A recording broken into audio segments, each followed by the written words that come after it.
때 저희한테 호재가 별로 없었죠. 그렇죠. 예, 그리고 뭐 그렇다고 민주당에 호재가 있는 것도 아니고요. 누가 더 악재 영향을 많이 받느냐에 대해 가지고 지금 평가받는 지점이다 이렇게 보고 당 대표로서는 좀 환장하겠습니다. 김태현의 정치쇼.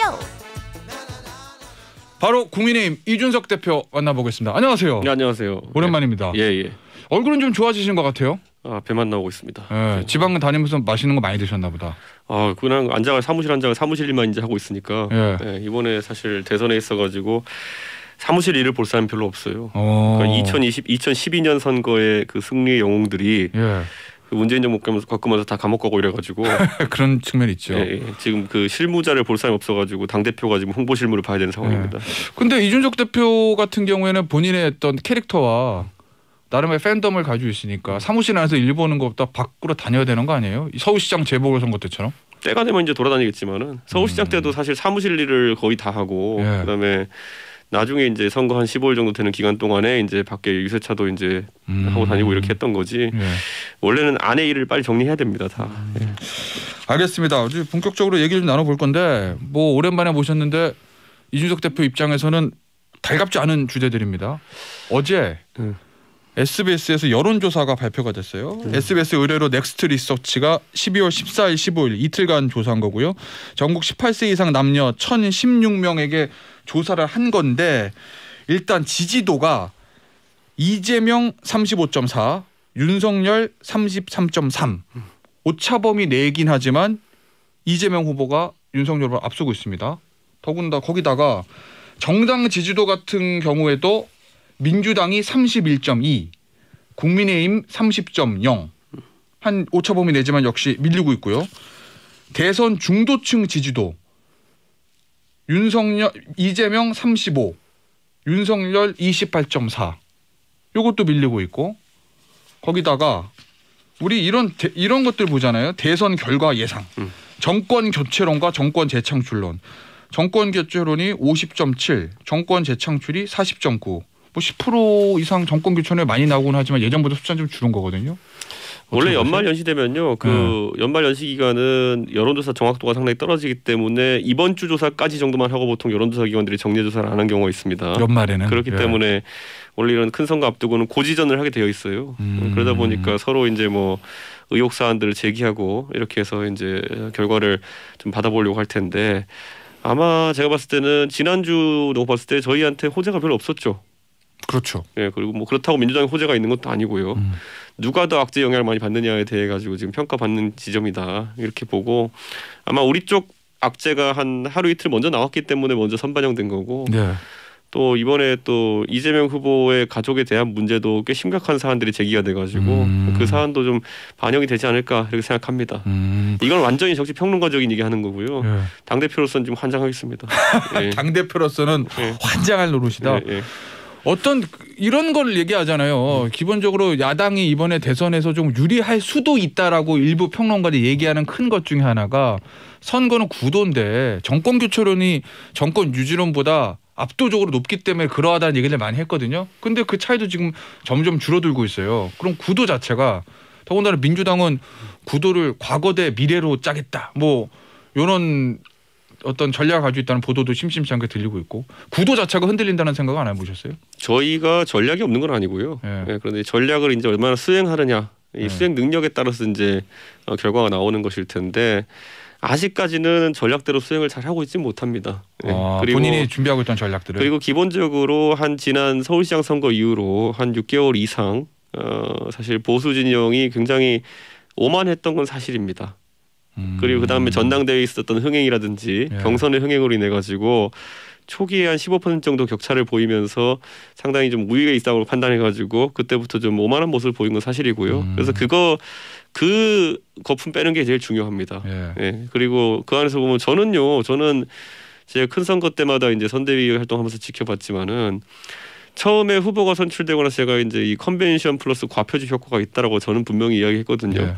당 대표라도 정신 차리고 그런 얘기 했어야 됐기 때문에 했던 건데 그때 제 말 했던 거 안 믿던 분들이 지금 와서 또 이제 저 욕합니다 이제. 근데 지금도 제가 봤을 때는 구조적인 어떤 변동들도 있기 때문에 너무 그렇게 의기소침할 필요는 없다. 다만 정신은 차려야 된다. 그리고 좀 말도 안 되는 허세는 좀 빼야 된다. 지금 제가 우리 보수 진영에 봤을 때 가장 안타까운 지점은 너무 많은 숙제를 풀려고 하고 있어요. 너무 많은 숙제. 그러니까 뭐냐면은 지금 우리 당 후보가 대통령이 되는 것도 중요하겠지만은 어떤 분들은 그걸 넘어서 가지고 대통령이 됐는데 여소야대면 어떡하지? 이 고민을 미리 하는 모습이 보인다는 거죠. 네. 그렇기 때문에 최근에 그 영입 인사들을 보면은 네. 새를 불리기엔 참 좋으나 국민들에게 새로운 비전을 보여줄 만한 인사는 아니다. 네. 뭐 이런 특이점이 존재하는 거거든요. 네. 그러니까 그게 딱 의미하는 게 국민들한테는 저 사람들은 새로운 어떤 세상을 만들기보다는 기존의 어떤 그 사람들을 긁어 모아가지고 한번 여소야대를 정치공학적으로 돌파해 보려고 하는 그런 움직임만 하는 거 아니냐라는 비판을 받아도 쌉니다. 네. 네, 그렇기 때문에 제가 저라도 농사 지어야죠. 그리고 제가 홍보 미디어 본부 하겠다고 했던 것 자체가 저라도 농사 짓고 있겠습니다. 혹시 네. 집권 이후에 여소야대 전국을 염두에 둔 기존의 다른 진영에 있던 인물들 영입 요 얘기가 새시대 준비위원회 얘기하시는 거 아니에요? 새시대 준비위원회도 그런 역할이 있다고 보고요. 저는 네. 김한길 대표께서 워낙 이제 뭐 그분의 탑 능력은 정치력이기 때문에 네. 그분이 어떤 전문성을 가진 분야이기 때문에 그런 해석을 나올 수밖에 없고 그 외에도 이제 보면은 영입 인사들을 모시는 과정에서도 구국민의당 계열 인사들이라든지 전직 호남 의원이라든지 이런 부분이 주축되고 있는데 전 이렇게 생각해요. 그러니까 민주당이 과거 DJ의 민주당 또는 호남 민주당에서 수도권 민주당으로 약간 탈피하게 된 계기가 결국에는 국민의당이 자발적으로 떨어져 나가면서 그렇죠. 그 빈자리를 새로운 인물로 채울 수 있었기 때문에 시대 전환이 이루어졌다고 생각한 분들이 많았던 것인데 네.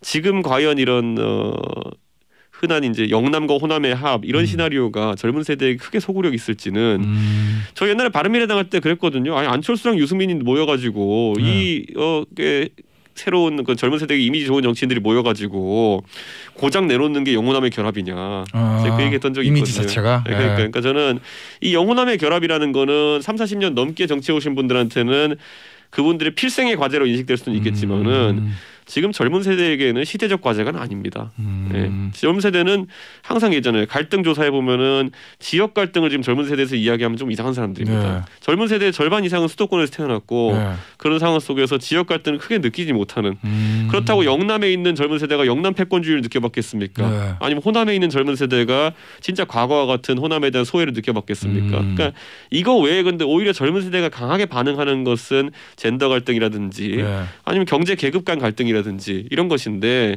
지금 상황에서 우리가 해소하겠다고 나선 갈등 자체가 약간 좀 다소 정치공학적이고 유권자가 보기에는 한 20년 전에 테이프 트는 느낌이 들 수도 있다 이런 느낌입니다. 다른 진영의 분들은 영입하는 건 좋으나 그 대상이 과거의 호남 정치인이라는 측면이 지금 젊은 세대에게는 소구력이 없다. 뭐 이런 주제로. 그러니까 호남의 표를 얻고 싶으면은 네. 지금 이제 호남 출신 분들 영입해가지고 그분들의 영역을 확장하는 것도 중요하지만은. 네. 호남의 젊은 세대는 무슨 고민을 하고 있나를 그러면 생각해 보는 게 더 낫다 이렇게 생각하고 제가 군산이나 뭐 새만금 그리고 또 순천 여수 이런 곳을 자주 다니면서 네. 그쪽 젊은 세대들과 얘기해 보면은 우리 지역의 산업이 빠져나가는 현상 2차 산업 구조의 어떤 자신들의 산업 구조가 어떻게 3차 산업 구조로 넘어갈 수 있을까에 대한 고민이 굉장히 많거든요. 현실적인 고민이거든요. 그런데 지금 호남에서 뭐 17대 국회의원 지낸 분, 18대 국회의원 지낸 분들이 그 고민의 해법의 적임자일까요? 네. 저는 뭐 그런 생각을 해봐야 된다 봅니다. 알겠습니다. 현안 얘기 좀 해볼게요. 역시 뭐 현안은 앞서도 제가 오프닝에서 말씀드렸겠지만 민주당 아들 도박, 국민의힘 부인 이력 이겁니다. 오늘 중앙일보에서도 헤드라인을 그렇게 썼던데 먼저 국민의힘 얘기부터. 김건희 씨의 과거 이력이라든지 이 부분에 대한 여러 가지 논란들이 있잖아요. 그런데 이제 거기에 대한 윤 후보의 어떤 반응이 국민에게 송구는 하다. 사실관계를 따져보겠다. 뭐 이런 입장인 것 같거든요. 어제 그제 있었던 윤석열 후보의 대응, 사과 이건 어떻게 평가하세요? 원래 의혹 제기라는 것이 네. 상당 부분 이제 언론에서 취재하고 그 다음에 이제 터뜨리게 되면은 당황해서 반응하게 되는 겁니다. 우리가 하다못해 청와대 같은 것도 대응을 얼마나 어설프게 할 수 있는지 봤던 게 최순실 씨 국정농단 때 보면은 뭐 연설문 파일이 어떻게 나갔다. 일단 네. 박 대통령이 말았겠어요 그때. 그런데 이제 또 뭐 이렇게 주변에서 빨리 대국민 사과를 해야 된다 해가지고. 뭐 한 며칠 있다 바로 했잖아요. 그 다음부터 더 많은 의혹이 터지고 나고 이렇게 여러 언론 취재 들어가면서 굉장히 그때 어떤 대응 방식은 잘못되었다라는 생각을 지금 하는 사람들이 많거든요. 그러니까 정확하게 사과를 하더라도 어떤 범위에 대해서 어떻게 사과해야 되느냐 이런 것들을 빨리 파악하는 게 중요하고요. 다만 그것과 별개로 사과와 별개로 뭐 이 모든 과정 중에 그러니까 사과를 준비하는 과정들이나 아니면은 뭐 해명을 준비하는 과정 중에서는 모든 순간에 저자세야 된다. 네, 근데 지금 저희 초기 대응에 있어가지고 다소 이제 그 후보자의 배우자도 언론 인터뷰를 네. 이제 굉장히 이제 본인이 억울한 부분을 강조하다 보니까 네. 자유롭게 좀 한 것 같고 우리 후보자도 배우자에 대한 원래 사실 굉장히 모욕적인 공격도 많지 않았습니까? 네. 예를 들어 뭐 유흥업소 접대부 역할을 했다든지 이런 식의 지금 와서 보면은 참 굉장히 모욕적인 그런 주장들이 있었던 상황이었기 때문에 이성적으로만은 대응하기 어려운 상황도 있었다. 네. 그래서 저는 지금이라도 저희가 어떤 이런 제기된 의혹에 대해 가지고는 굉장히 겸손한 자세로 저희가 확인하는 과정을 거친 다음에 나중에 늦지 않은 시간에 저희가 입장 표명을 해야 된다. 그런 생각하고 있습니다.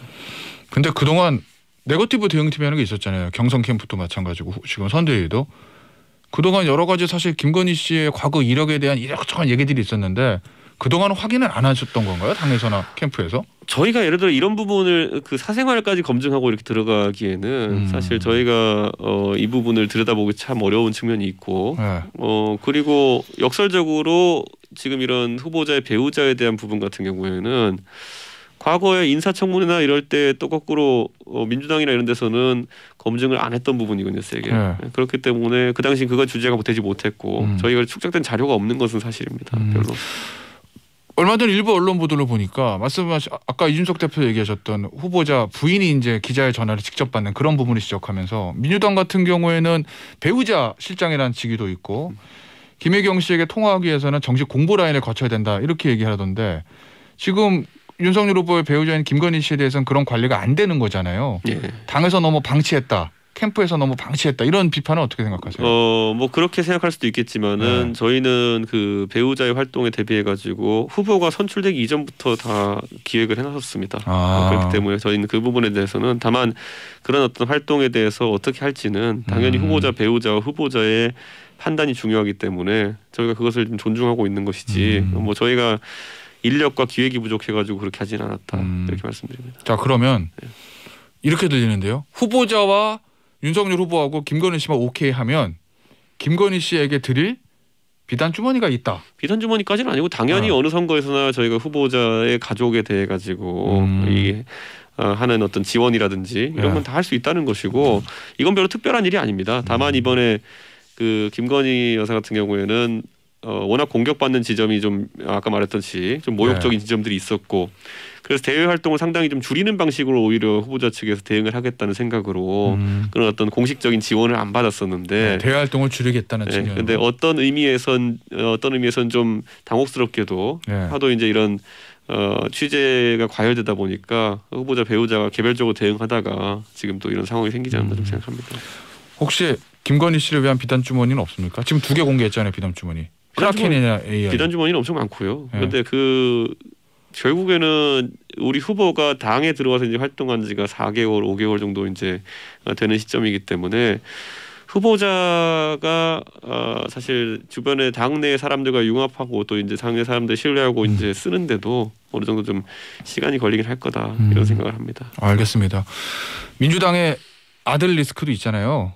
네. 아들 도박 문제, 뭐 그 이외에 뭐 여러 얘기 있는 것 같던데. 근데 어제 의혹이 보도됐는데 4시간 만에 이재명 후보가 사과를 했어요. 그 부분은 어떻게 평가하세요? 상대당의 대표로서. 근데 사과를 했는데 저는 이재명 후보는 그럼 과연 얼마나 빠르게 사실 파악을 하고 사과했느냐에 대해 가지고 그 보도했던 언론이 거의 뭐 빠져나갈 수 없는 근거를 제시했기 때문에 그 부분에 대해서 사과한 것으로 보이고 저는 그 이재명 후보의 그 자식에 대한 내용은 조금 더 내용이 있는 것 같다 그런 얘기를 저도 들었었기 때문에 저는 이재명 후보도 뭐 그 상황에서 완전히 정리가 됐다고 보기는 어렵다 이렇게 봅니다. 오히려 나중에 이제 조금 더 심각한 이야기들이 오늘도 언론 보도가 시작되던데 나오게 되면은 오히려 꼬리 자르기식 선제적 사과 아니었냐. 아까 제가 말씀드리지 않았습니까? 박근혜 대통령이 처음에는 그 연설문 좀 제가 이렇게 해가지고 누구한테 부탁했는데 죄송합니다 이랬거든요. 근데 알고 봤더니 뒤에 조금 있다가 고구마 줄기가 이제 땡겨 보니까 뭐 고구마가 다 딸려 나오면서 그러면서 국정농단 탄핵에 이르게 된 거 아니겠습니까? 그러니까 저는 이재명 후보도 뭐가 있는지 알고 지금 사과를 하는 건지 잘 모르겠습니다. 어제 그제 금태섭 전략기획실장 그다음에 김병준 공동선대위원장이 뭐 사견임을 전제로 대선에서 후보가 중요하니까 가족의 문제를 네거티브하는 건 좀 안 했으면 좋겠다는 그런 취지의 얘기를 하거든요. 당 차원에서는 어떻습니까? 네거티브 하는 거는 자유고요. 언론과 그리고 언론의 검증이나 아니면은 이런 상대 당의 검증이라고 하는 그 자유고요. 표에 미치는 영향이라고 하는 것은 뭐 어떻게 대응하냐에 따라 달려 있다 이렇게 봅니다. 장이 좌익 활동했다고 공격했을 때 아내를 버리란 말입니까는 거기에 아주 잘 받아친 대응이었고요. 그거 외에도 여러 가지 이제 지금까지 측근에 대한 의혹적이나 이런 것들이 선거 과정에 항상 어느 선거에서 있었지만은 대응하는 데 따라 점수를 딸 수도 있고 점수를 잃을 수도 있고 선거라는 거는 이제 형사재판이 아니기 때문에 지금 이제 상대당에서는 특정한 어떤 의혹이 나오면은 상대 후보에게 사퇴해라 이런 주장을 하거든요. 그게 뭐 주장이 될 수는 있겠지만은 결국에는 점수 싸움입니다. 몇 점 대 몇 점이거든요. 그렇기 때문에 그거 다 누적으로 이제 국민들이 판단하는 것이다. 이렇게 보면 될 것 같습니다. 예를 들어 김건희 그 여사의 예를 들어 뭐 학문적 진실성이라든지 그러니까 예를 들어 연구 진실성이라든지 이런 것이 만약 논문에 있어가지고 좀 문제가 된다라는 지적을 민주당이 한다고 하면은 그러면 아예 논문 표절로 학위를 반납했던 이재명 후보는 후보 자격이 없는 것이냐 뭐 이렇게 피장파장으로 가거든요. 그리고 이재명 후보는 그때 본인이 학위를 반납하면서 그 근거로 된 게 내가 무슨 이런 대학교 무슨 뭐 이 졸업장이 필요하다 그러겠느냐라는 식으로 학교 비하까지 했었기 때문에 그런 얘기 있었죠. 그러니까 저는 이제 이런 과거를 사서로 들춰낼 필요는 없습니다. 결국 어차피 누적 점수로 나중에 3월 9일에 판단 받는 거고요. 저는 지금 참 저희가 머리 아픈 지점이긴 하지만은 이재명 후보도 그 인터넷에 보면 유명한 사진이 있어요. 우리 집이 저쪽 집이 무너졌다고 해서 구경하러 갔죠. 근데 갔다 와보니까 우리 집이 무너져 있었어요. 뭐 이런 그 사진이 있거든요. 그거 한번 참고하시면서 지금 본인의 가족에게 제기된 문제 살펴보시기 바랍니다. 알겠습니다. 한 1분 정도 남았는데 마지막으로 요거 좀 여쭤볼게요. 종로 보궐선거가 안 나간다는 얘기를 얼마 전에 다른 인터뷰에서 하실 텐데 변함이 없습니까? 저는 지금 제가 그때부터 일관되게 말한 거 뭐냐면은 지금 선거 사무를 볼 사람이 당이 없다. 그러니까 제가 종로 갔다 왔더니만은 우리 집이 무너졌다. 이것도 말이 안 되잖아요 보면은. 그러니까 저는 당의 대표로서 우선 당이란 집은 튼튼하게 유지되고 있어야 되는데 지금 보면은 선거 앞두고 그 김치국 마시는 분들, 진짜 콩밭에 가 계신 분들 굉장히 많습니다. 그래가지고 저는 냉정하게 선거 승리를 위해서 계속 노력해야 됩니다. 자, 그럼 마지막 30초. 보궐선거 공천권 가지고 계시잖아요, 당대표니까. 종로는 어떤 컨셉으로 공천하실 거예요? 저는 지금 상당히 저희가 봤을 때 미래가 무엇이냐를 보여줘야 되는 공천이다. 저는 이렇게 보고 일각에서 원희룡 지사 얘기도 나왔지만은 뭐 저는 뭐 원희룡 지사 같은 분도 훌륭한 분이라고 생각하고 다만 조금 더 이제 신인에 가까운 분들 중에서 지금까지 우리 당의 공천 컨셉과 좀 다른 모습을 보여주는 게 이준석 지도부의 첫 공천으로서의 좀 의미가 아닐까 그런 생각합니다. 알겠습니다. 오늘 국민의힘 이준석 대표와의 인터뷰는 여기서 마무리하도록 하겠습니다. 네, 감사합니다. 이준석 대표 문을 빕니다. 네, 열심히 하겠습니다. 감사합니다.